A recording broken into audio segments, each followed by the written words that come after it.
This game is a work of fiction and its author's imagination. It does not aim to offend, insult, or discriminate anyone on a religious, social, economical, species, or any other basis. Any violation of the player's aesthetic sensitivity, active citizenship, or any other spiritual impulse lies on their conscience.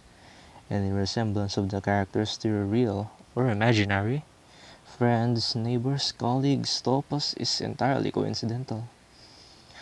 All the heroines are of 18 years old and have confirmed their consent on participating in this game in written form. An excerpt from the screenwriter's medical history can be provided on demand. The game does not contain any propaganda of voluntary or not ending one's life.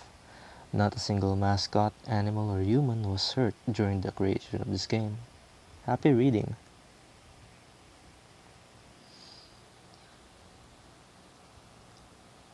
Hello and welcome to Everlasting Summer, a game by Soviet Games.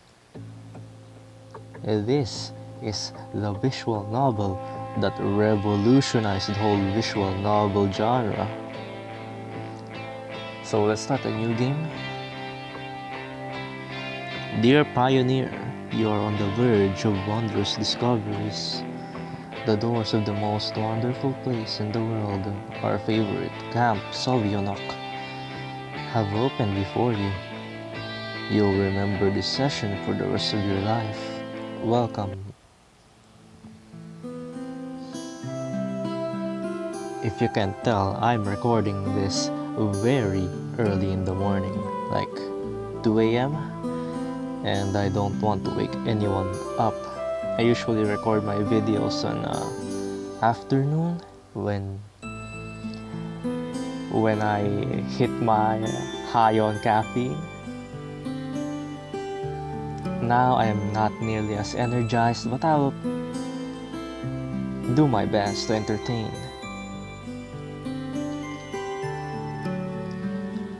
I was having that dream once again.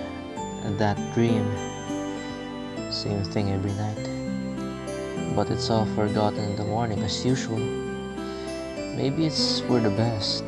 Only a glimpse of memory will remain, of gates half opened, as if inviting me somewhere, with two frozen stone pioneers standing close by, and also that strange girl who keeps asking me,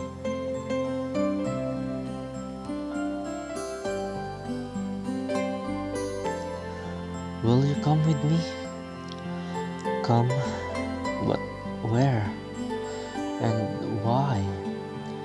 And where am I anyway?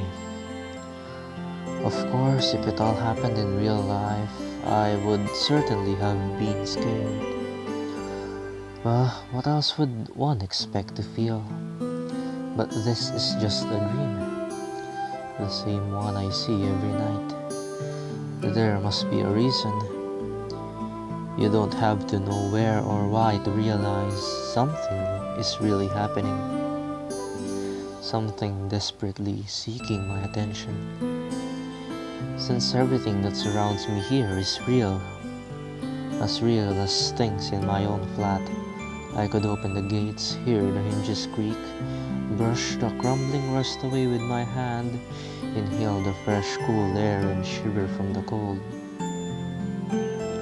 I could, but to do that, I would need to pick myself up, take a step, move my hand.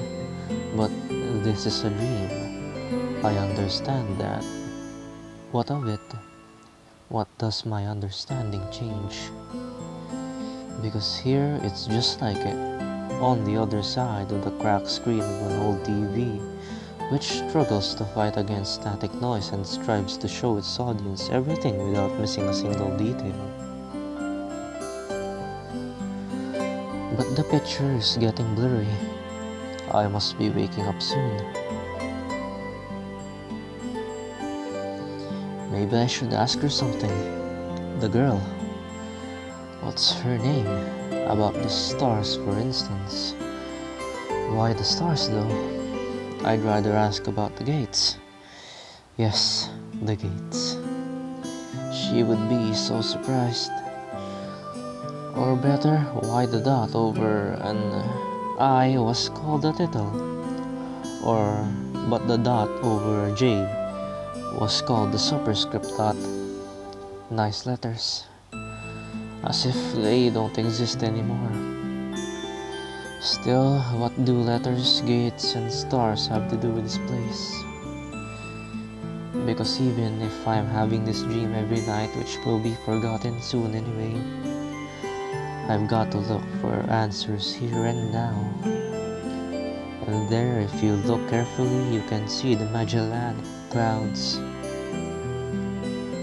As if I'd ended up in the southern hemisphere. In a dream, there are small things that catch your attention. An unnatural color of glass, impossible curves of straight lines, or your own distorted reflection, while the real danger, which could put an end to everything right here and now, seems trivial. It's natural since here you cannot die. I know it for sure. I've done it hundreds of times. But if you cannot die, is there a point in living? I should ask the girl. She's a local. She should know. Yes, exactly. I should ask her about the owl, for example. One strange bird it is. Though it doesn't matter. Will you come with me? And every time I have the answer. It's the only way. Otherwise the dream will never end. And I will never wake up.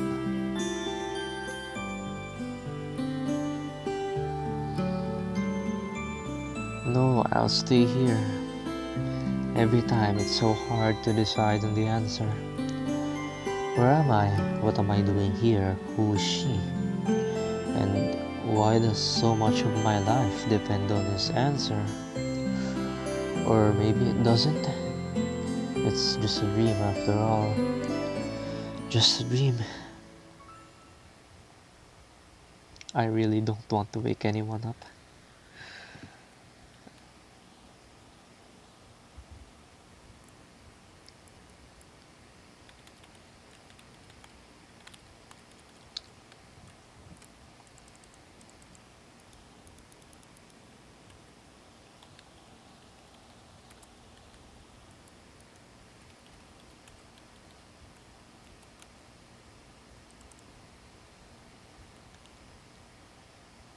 The clacking of the keyboard keys sounds so satisfying. I don't know why. The computer screen stared at me as if it was alive.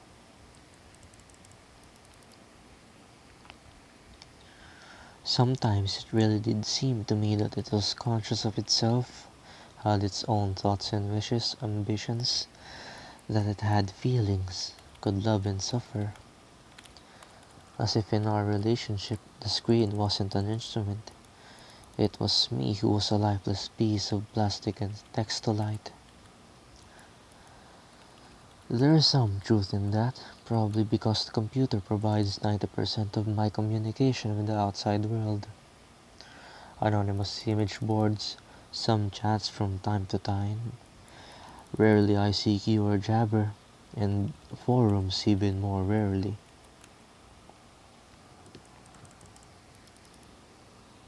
People on the other end of the internet cable simply do not exist. All of them are simply creation of exist. All of them are simply creations of its sick imagination. An error in the source code or a kernel bug, which started living a life of its own.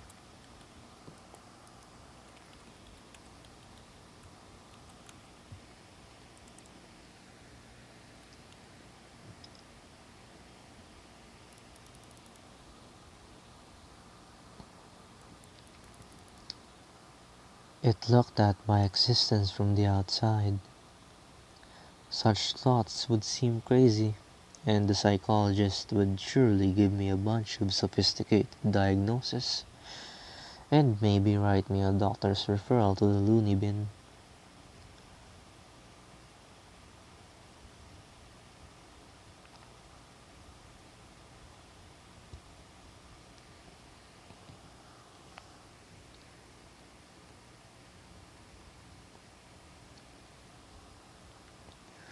A small apartment with no signs of repair or any semblance of order in it, and always the same view out the window on the gray megalopolis, running somewhere day and night. Such are the conditions of my life. Finally, some BGM.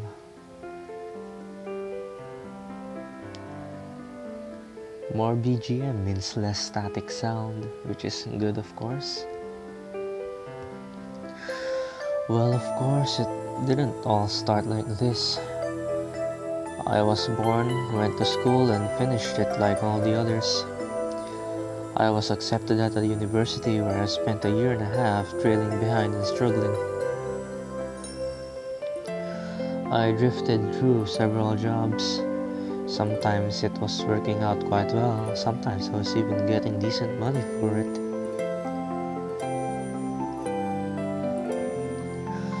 But it all felt like it was not mine, as if taken from another man's biography. I wasn't living life to its fullest. It was looping over and over in monotonous circles, like in the movie Groundhog Day. It's just that I had no choice in how to spend my day, and every day repeated itself, the same vicious spiral. A spiral of emptiness, misery, and despair. For the last few years, I just sat in front of the screen all day. Sometimes there were menial jobs, sometimes my parents helped me. All in all, I was able to provide for myself. No wonder really, since my needs are quite minor. I hardly ever leave my home, and my communication with other people almost exclusively consists of online correspondence with the anonymous who have no real name, no gender, no age. So, in brief, a quite typical life of a quite typical antisocial person of his time. Kind of Donnie Darko on a minor scale without doomsday-related visions. Maybe some highly respected author will write a novel about me, and it will become a contemporary classic of modern literature. Or I will write one myself. However, what's the point of fooling myself? I tried many times, but I couldn't even come up with a simple short story. I tried to learn many other things as well.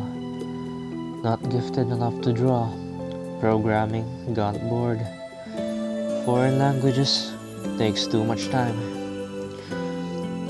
The only thing I loved doing was reading, but I still would have never called myself a scholar. Perhaps I was an ace at watching anime, and a grandmaster of lame internet jokes. If I were to get paid for it, I would probably be a happier person, and a richer person too. But I doubt it would fill the hole inside me.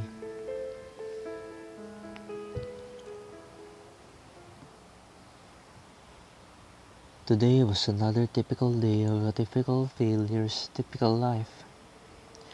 And today's the day when I have to go to my university reunion. Frankly speaking, I really didn't want to. What's the point? The time I spent with them was so short. However, I was persuaded by a friend, my former university mate and one of the few with whom I kept in touch other than through the internet.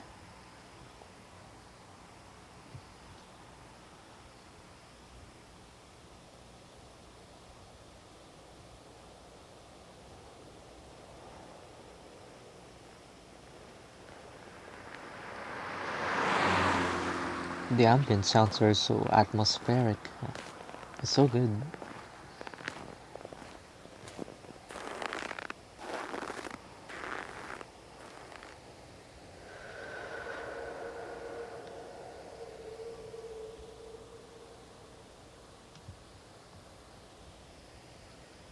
A frosty evening, bus stop, waiting. I never liked winter, though hot summer is not my season either. It's just that I see no reason to point out any particular time of the year. It doesn't matter much what the weather is outside when you stay at home 24/7. The bus today was running so late that I was about to curse it all and spend my last few hundred rubles for a taxi. The idea of just returning home didn't cross my mind for some reason. As usual, millions of thoughts flew through my head, but there was not a single useful one to seize on. Such a thought that you could bring into existence, give us shape, turn into an idea and put into practice. Maybe I could start my own business, but where could I get the money from? Or maybe I could go back to working in an office. No, no way. Maybe I should try freelancing. But what skills do I have and who would want me after all?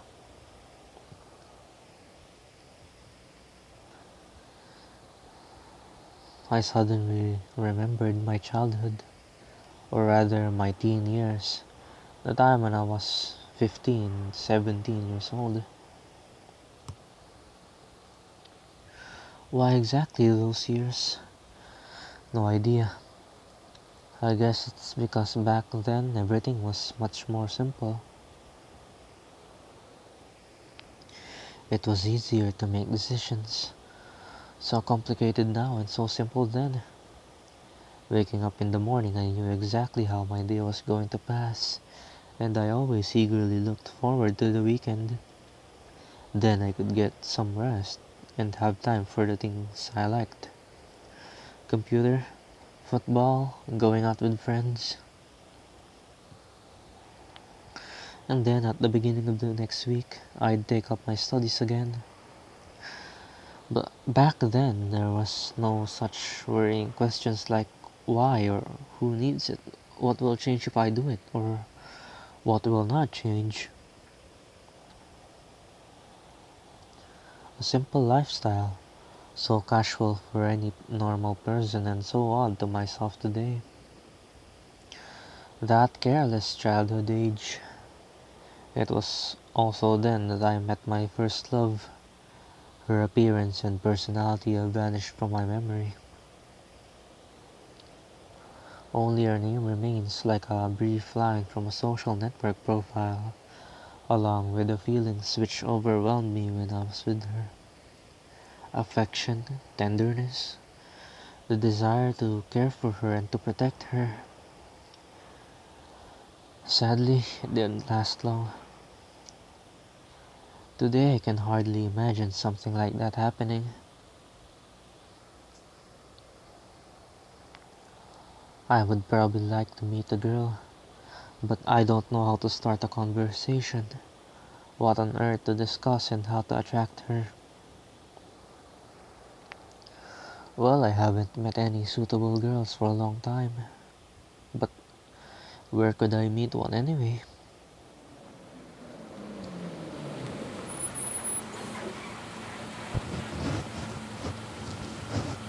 The sound of an engine brought me back to reality.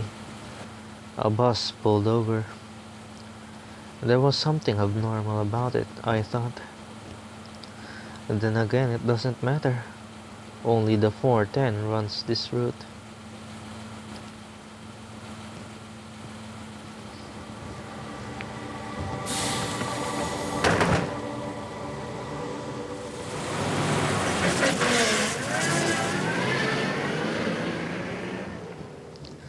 Street lights pass by me.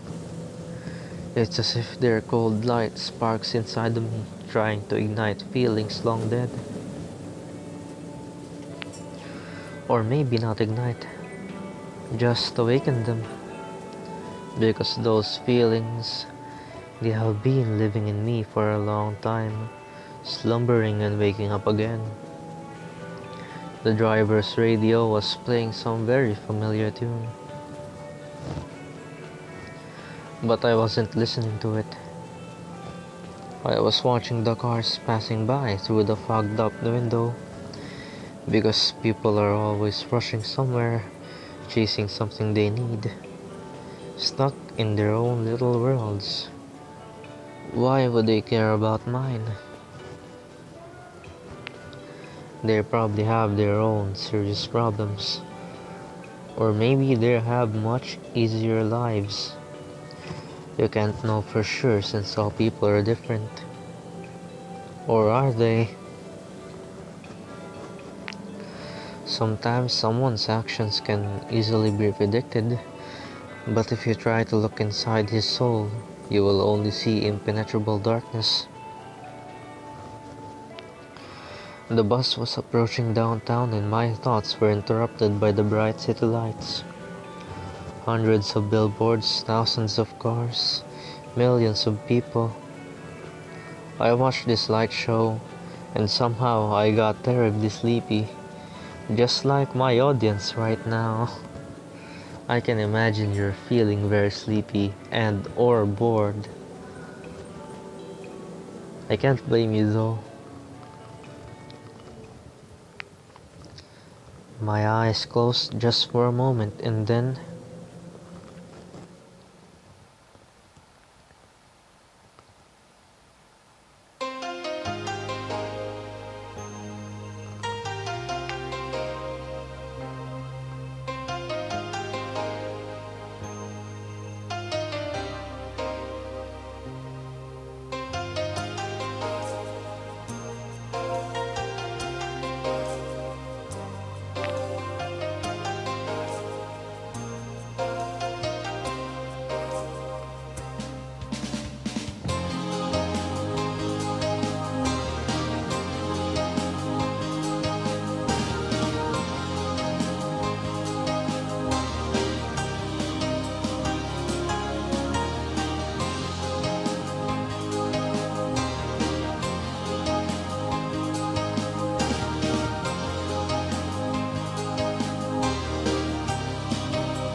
day one.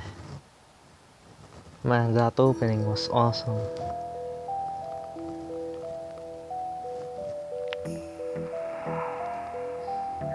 Bright daylight struck my eyes. At first I didn't pay attention as I wasn't fully awake yet. On their own, my legs carried me towards the door. Damn, it looks like I fell asleep and missed my stop. But there was no door. I looked around the bus and realized it wasn't a good old worn-out Liaz. Instead, the bus was an Icarus model, a new one. I froze in shock. How? What? Am I dead? Have I been kidnapped? No, I must be dead. I patted myself down feverishly, slapped myself painfully in the face a few times, banged my forehead on the back of one of the bus seats. It's clear. I'm still alive or you can still feel pain when you're dead. But how could this happen? Maybe I slept for too long and ended up at the bus depot. And then what? Did they put me onto another bus? I rushed out and took a look around. Greenery wherever I looked. Tall grass on the roadside, trees, flowers. Summer. But how? It was winter just a moment ago. My head was aching unbearably, as if it was going to explode. Slowly I began to remember.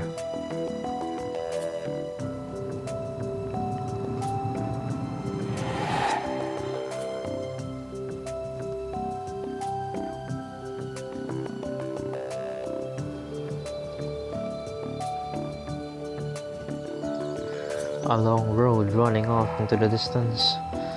Forests, plains, fields, lakes, and forests again. I think I was sleeping, but then how can I remember all of it? And then a gap. Some girl leaning over me. She softly whispered something into my ear. And then a gap again.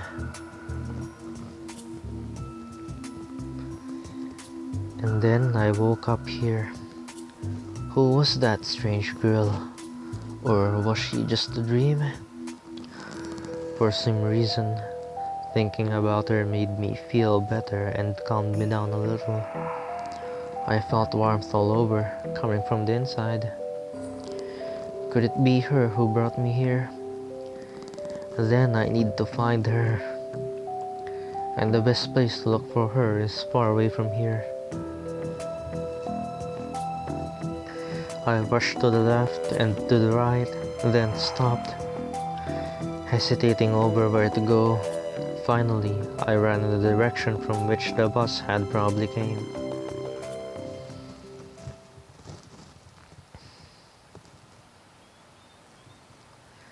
Physical exercise does refresh one's mind.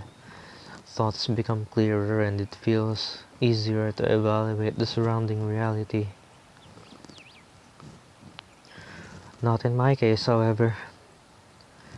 I was sitting on the roadside, wheezing and trying to ease my sore throat by gulping breaths of hot air. In any case, the run did its job. The fear withdrew for a while. Maybe I really am just dreaming. Though recalling my self-harm on the bus, I immediately rejected the idea. I am neither dreaming nor dead. A narrow road ran through the field and far into the distance. That exact same road from my dream. I must be very far away from home. And it's just that it was winter yesterday and it's summer now. It's the whole environment. Of course, summer is usually like this, green and hot. But here everything is not entirely lifelike. Everything looks like it was taken from paintings of Russian landscape artists of the 19th century. The grass is just too lush. The bushes are not like what bushes should be. They are so thick and that you can't see anything through them, like treetops, honestly. And the trees themselves, the forest was quite far away, but the trees looked as if they had closed their ranks and were now just waiting for the order to advance onto the fields and plains. I caught my breath and looked at the bus, which was now barely visible. That was a good run. Fear overtook me once again. Those power lines. There must be people here. But what does it mean? In fact, that means nothing at all. Couldn't they have power lines even in hell? Roasting sinners over hot coals. That's so last century. I must have reached the point of no return, after which you should either lose your mind completely or finally try to understand what is going on. And while I still have a choice, I should pick the second option. I slowly headed back to the bus. Of course, it was scary. But I'm not likely to find an answer in the fields or the woods. And this wretched bucket of balls is the only kind of link that I have with the real world. I should carefully scout the area. A brick wall and its gates covered with a Sovianok sign. Statues of pioneers standing on either side, and a road sign nearby showing the bus route number 410. Sovianok means owlet. It's great to know that even everlasting summer provides a little bit of context on various vocabulary, like in Love, Money, Rock and Roll. That game rocks, by the way. It's so good. I wish they'd finish it already, so that I could play it in its entirety. The trip's taking a bit too long today, I smirked.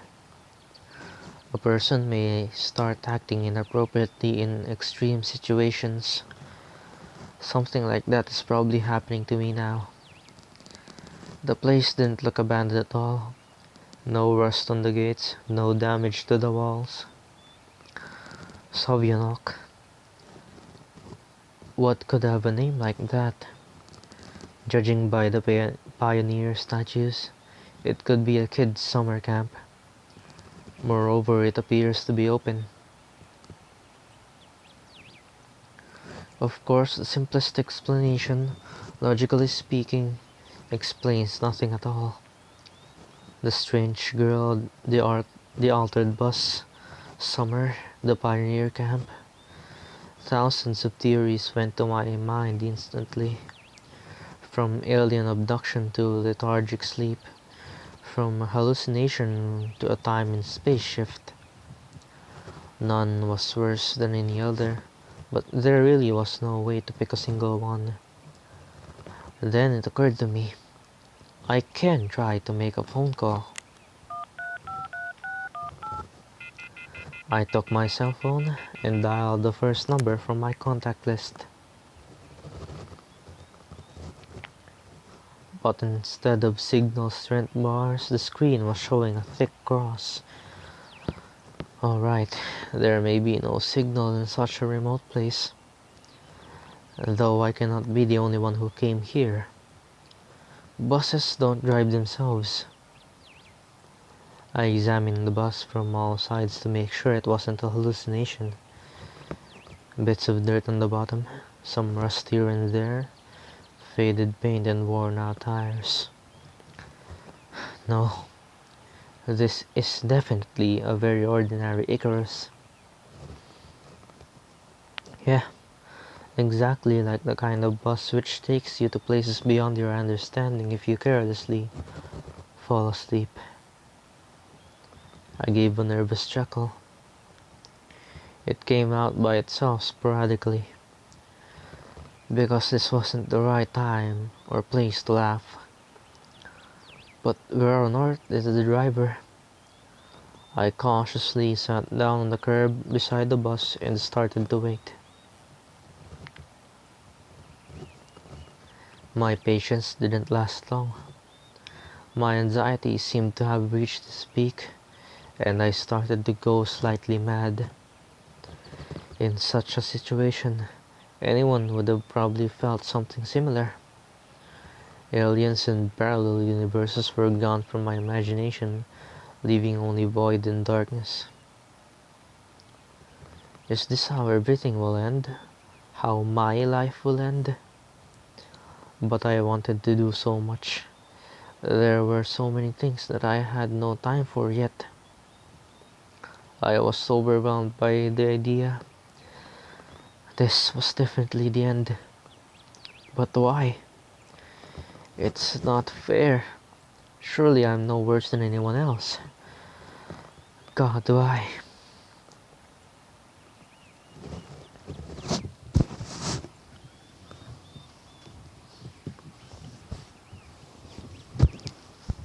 I'm gonna turn off the lights in my room.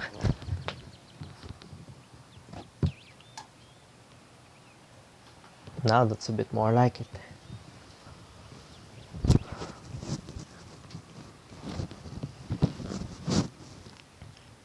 Tears were burning my eyes unbearably. I curled up and started rolling in the grass.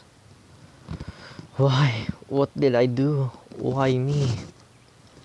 But my cries were only heard by speechless statues of the pioneers and the bird on the tree, which immediately flapped its wings and took off, crying out something in its own bird language, as if laughing at the idiot who dared to interrupt its after-dinner nap.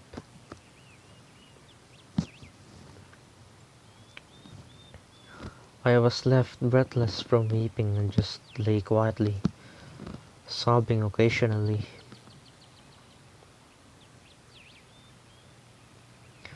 After a while I managed to pull myself together. My mind cleared up a bit, as if terror and the fear of death gave me a little break.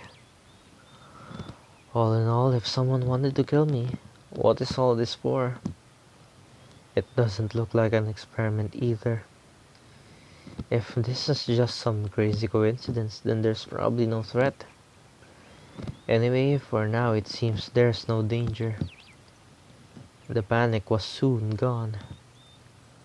Of course, the blood was still pounding on my temples, and my hands were still shaking, but at least I could think clearly now. Right now, there's nothing I can really change anyway.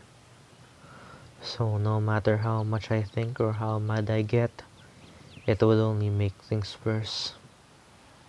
Let me do a little time check. It's 2:31 a.m. Until some actual facts appear, there is really no point in making guesses. It's really early in the morning and I'm feeling very tired. But I like reading visual novels, and I could only do so while recording. It's my policy.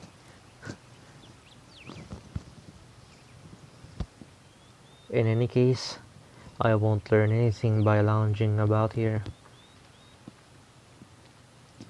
The camp, if of course it really is a camp, looked like the only place where people could be, so I decided to go there. I hardly had reached the gates when a girl came out from behind them, wearing a pioneer uniform. My logic didn't let me down this time. Then again, a pioneer uniform in the 21st century. And then, again, a girl here. I froze, unable to take a step. I feel very much like running away. Running as far away as I could from this place. Far from this bus, statues, and far from this bloody bird with its siesta. Just running, free like the wind, faster and faster, waving to the planets passing by, winking at the galaxies. Running, becoming a pulsar ray, then turning into vestigial radiation. Running to face the unknown.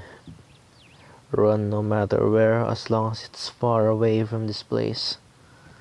Meanwhile, the girl came closer and smiled.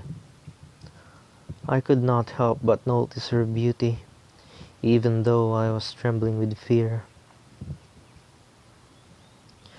Human instincts work independent of consciousness, and while only 5% of the brain is responsible for cognitive processes, the remaining 95% are always busy sustaining life, and in particular, ensuring stable functioning of the hormonal system. I desperately wanted to get less complicated and start thinking in formal quotes from an encyclopedia, though my thoughts appeared one by one being stupid, out of place, as if taken from an internal monologue of the hero of some junky, soft-cover crime fiction book. A pretty slapping face, long braids that looked like 2 armfuls of fresh hay, and blue eyes you could drown in. Holy shit. I really am hallucinating. Jesus Christ, I shouldn't have turned off the lights, but my Oh my god, I'm gonna turn on the lights. The hallucinations are fucking killing me. I keep seeing shadows at the door and my door is closed. So what the fuck? Even if my eyes fucking hurt, I will turn on the lights for the sake of my sanity. Jesus Christ, what was I hallucinating for? I shouldn't be this tired. But I wanted to read a visual novel, Jesus Christ. Moving on.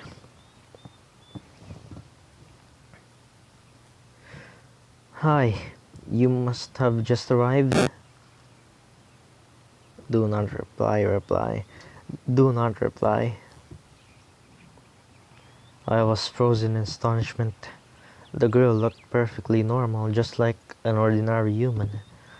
But I still could not utter a single word. Holy shit. It's too late to run. Did I say something wrong? It took a monumental effort to answer. Um, yeah? What? Oh, nothing. I mean, I've just arrived. I replied quickly, beginning to worry that I might have blurted out something wrong. Alright then, welcome. She smiled broadly. Strange. It looked at it looked as if I had just a normal girl in front of me. Bah, I shouldn't have returned here. The woods and fields seemed better. But what shall I do next? Try to speak with her as if she was a human or run away or what? The blood was pumping unbearably in my head, tearing it apart from the inside. A little bit more and the poor pioneer girl would be splattered with the gruesome contents of my skull. What's so funny about that? The girl looked me over. It sent shivers down my spine and my knees started to tremble. Nothing. Great then. Great? What's so great about that? Suddenly a thought crossed my mind. To hell with it all. Forget about the bus behind me, the fact that it was winter yesterday and summer today. I wanted to rip off my itchy sweater and just accept that this is actually happening. Everything is as it should be. All this is for the best. Would you happen to know? You should go to our camp leader. She will tell you everything. Look, you go straight ahead to the square, then turn left. You'll see several small cabins. She pointed at the gates as if I knew what was behind them. Well, you can ask someone where Olga Dmitrievna's cabin is. Dmitrievna is a patronymic, a derivative of a person's father name, in this case Dmitri, put by Russians after the person's first name as a sign of respect or formal address. I, got it? Of course I didn't. Well, I've got to go now. The girl waved her hand at me and disappeared through the gates. It seemed as if to her I was something ordinary. And all this to show, with the bus and the travels while awake or asleep were troubling only to me, while everything here is just the way it is supposed to be. Camp leader, pioneer uniform. What are they doing? A historical reenactment here? I hope I won't find Lenin standing atop an armored car in the square. But even that would not surprise me right now. After standing alone for a while, I headed into the camp. A mere 50 meters ahead, a one small story house popped up from the left side. The sign near the door said clubs. I was about to come closer when the door suddenly opened and the short hair wearing a pioneer uniform came out. Her pretty face gave me the impression of one suffering for the fate of the whole mankind with the truly universal sorrow. As soon as she saw me, the girl froze as if frightened. I froze too, considering what was the best to do, to approach first or wait until she showed some initiative, or maybe run away after all. Although this last option was constantly being suggested only by my self-preservation instinct. At least that's what I'd like to believe. Not the worst human instinct, but far from the most logical. If this instinct played poker against deductive abilities, the outcome would be predetermined. And those deductive abilities, or at least their semblance, were hinting to me that there was no need to be afraid of this girl. Suddenly, somebody jumped out of nearby bushes. A girl wearing a bright red t-shirt with USSR written on it. Such a perfect reproduction of the age. She looked quite short from a distance and was probably younger than both pioneer girls, the one at the gates and the girl at the door of the clubs.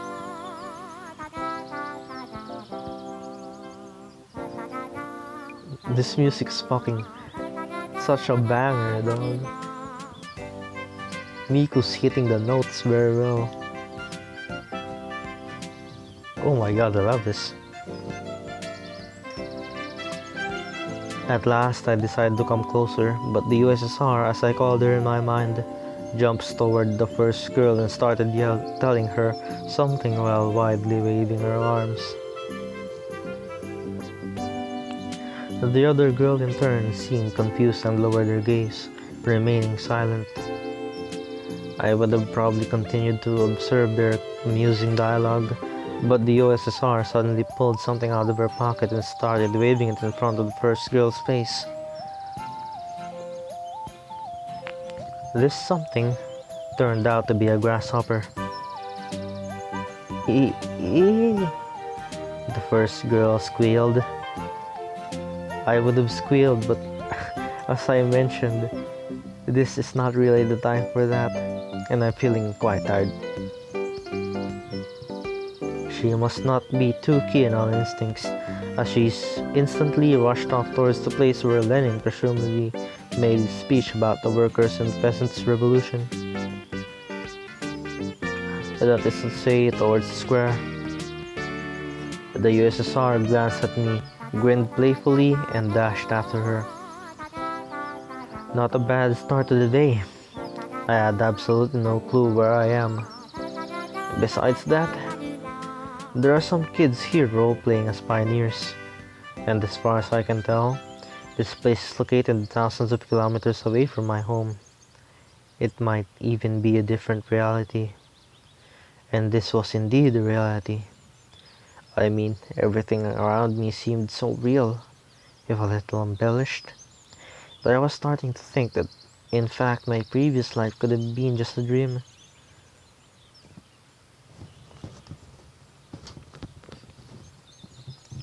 And what am I supposed to do now? I was picking at the cracked paving stones with my shoe and staring aimlessly at the club's building. Just a few more seconds before I had to come up with some decision. That's when I recalled myself rolling on the grass weeping. I cringed in disgust. Perhaps it was another instinct. When all energy for whimpering and self-pitying is used up, the body either goes into hibernation or mobilizes the reverses. Mine seems to have chosen the second option, because out of the blue I figured the determination to figure out what was going on. And in order to do that, I had to act like a man, like a human, to maintain the dignity of a representative of my own world.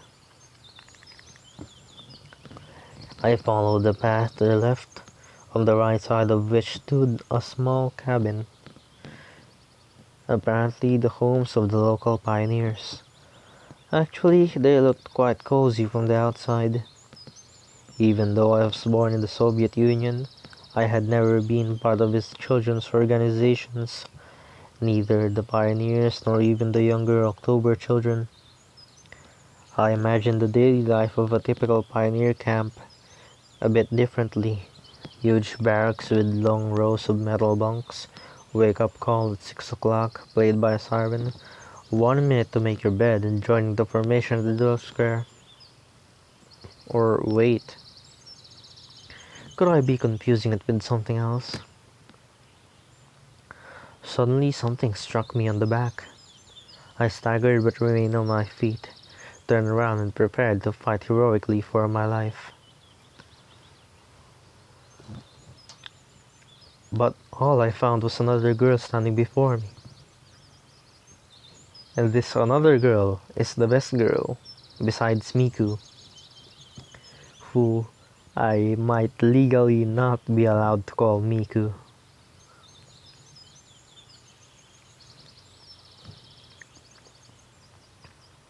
My mouth hung open in surprise. Pick your jaw off the ground. I closed my mouth.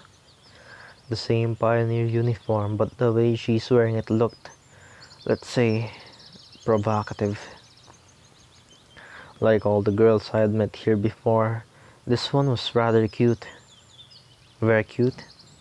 But her overly arrogant expression killed any desire to get to know her better. New here, are ya? Fine, see ya. She threw a threatening glance at me and walked past. I waited for the pioneer girl to turn at the corner. Who knows what else she might have been up to. The most interesting thing was this. Even this hostile girl seemed completely normal to me. She did not even give off the feeling of some deadly danger. Except maybe the danger of getting punched in the nose. At last I managed to make it to the square. There was no Lenin on an armored car, but although one could easily expect something like that after all this had happened. Instead, however, a monument to a certain comrade towered in the middle of the square. The letters on the pedestal read Genda. Must be some big figure in the party. There were some small benches at the sides. It's quite pleasant here. Where did that girl tell me to go? To the left or to the right? To the left, to the right, to the left, to the right. And why am I going there anyway? Alright, I've decided to pretend to be normal. So to the right. Through a small groove, I came out at a pier. I must have taken a wrong turn.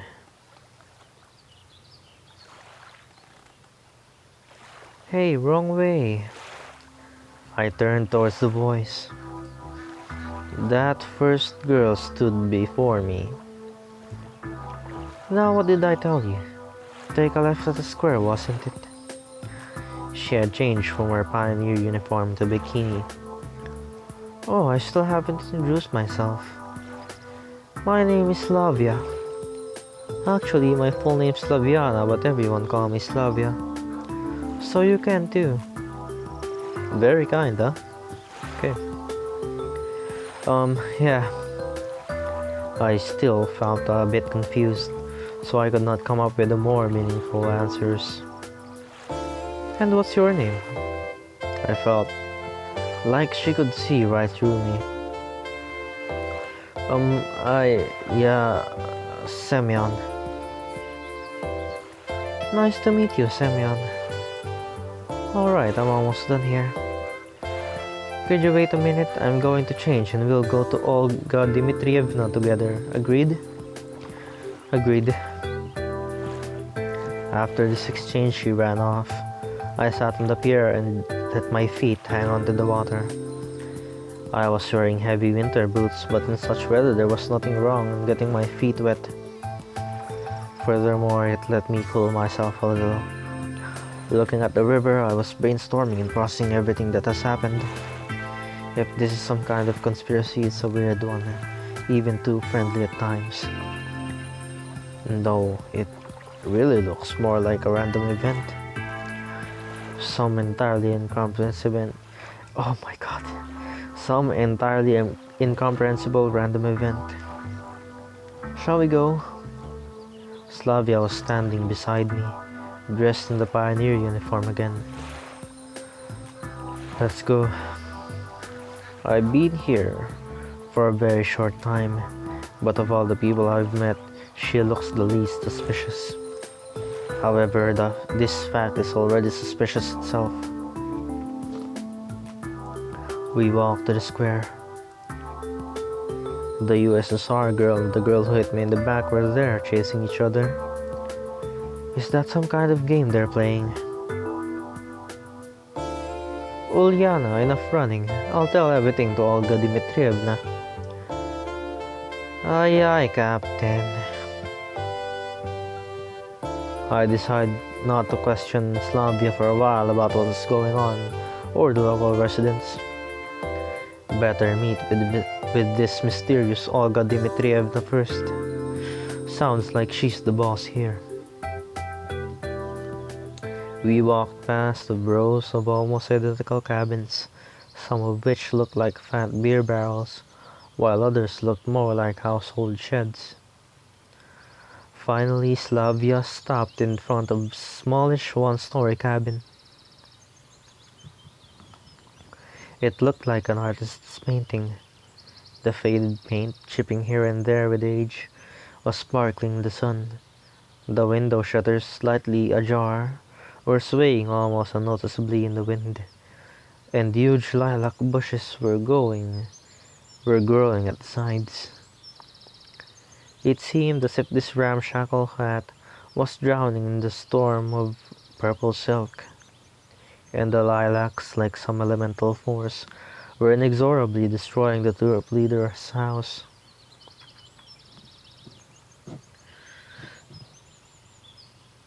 What are you standing around for? Let's go. Slavia snapped me out of my daydreaming. And stop teasing Lena already. Holy shit. Rena?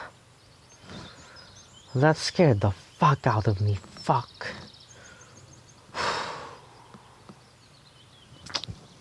If I hadn't had hallucinations earlier, that would have not been that fucking scary.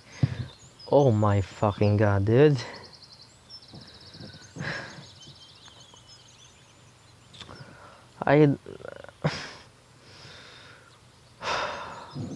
This game is not scary, by the way. It's not.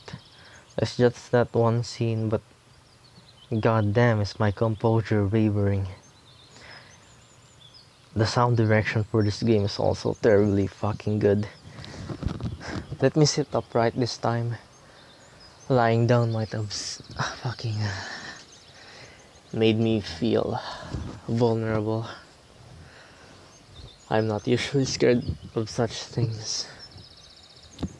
Sounds like there's someone inside. Indeed, a moment later the door swung open, and Oleana ran out and dashed past with some mischievous grin. The pig-tailed girl came out next. Don't let it bother you, Lena. So her name's Lena. You gotta be thankful it's not Rena, at least. Gotta be fucking thankful indeed, because that shit scared the shit out of me. But I don't. Instead of finishing her sentence, she blushed and quickly headed towards the square. For some reason I felt like turning and following her with my eyes, but Slavia said, "Come." We entered the cabin. Inside it looked like something similar to what I'd imagined. 2 beds, a table, a couple of chairs, a simple carpet on the floor, a wardrobe. Nothing special, but at the same time it felt home-like and cozy. Along this room, although this room was almost in the same state of disorder as my own flat. The girl standing near the window appeared to be about 25 years old.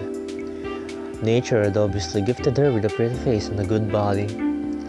At least one thing can keep you happy in this pandemonium. The locals are beautiful. You're finally here. Excellent. My name is Olga Dmitrievna. I'm the camp leader. Nice to meet you. I'm Semyon.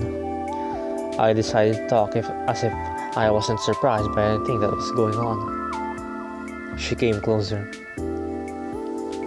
We've been expecting you since early morning. You've been expecting me?